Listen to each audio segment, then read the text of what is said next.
নমস্কার, কেমন আছেন? এখন ওই সন্ধ্যা প্রায় ৭ঃ০০ বাজে। তো সন্ধ্যার জলখাবার কি বানাবো তাই ভাবতেছিলাম। এর ভিতরে আর্যের বাবা আসছে অফিস থেকে। তো দেখলাম কিছু ফল নিয়ে আসছে। তো বলল সেই ফলগুলো কাটতে। তো আর কি সেই ফলগুলো কাটতেছিলাম। এর ভিতরে আর্য এসে বলতেছে আমি ড্রাগন ফ্রুটস খাবো। ড্রাগন ফ্রুটস এর জুস খাবি।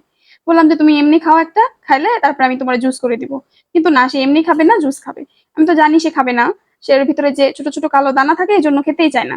একে তো খায় না তার উপরে আবার তার বায়না জুস করে দাও। সে টিভিতে কার্টুনে দেখছে যে জুস করে দেয়া লাগবে। তো আমি বললাম যে একটা চামচ দিয়ে চেপে আর কি করে দিছি যে তুমি এটা খেতে পারলে আমি দেন তোমারে আমি জুস করে দিব। তো সেটাই সে খায়নি। সে টোটালি ড্রাগন ফ্রুটস খায় না। তারপরেও তার বারবার আবদার জুস খাবো, কোথায় পুডিং খাবো ড্রাগন ফ্রুটস এর, কোথায় যে দেখে এসব বুঝি না। তো এই যে ও আবার কমলা লেবুটা খুব পছন্দ করে। তো কমলা লেবুটা আবার খাই। তো কমলা লেবু থেকে এক একটা করে ওরে আমি সাদা যে খোসা টাইপের থাকে একটা সুতা সুতা ওইটা ছাড়িয়ে দিচ্ছিলাম, নাইলে আবার খেতে বসে ডাকাডাকি শুরু করে দেবে। মা এসে ছাড়িয়ে দিয়ে যাও, ছাড়িয়ে দিয়ে যাও।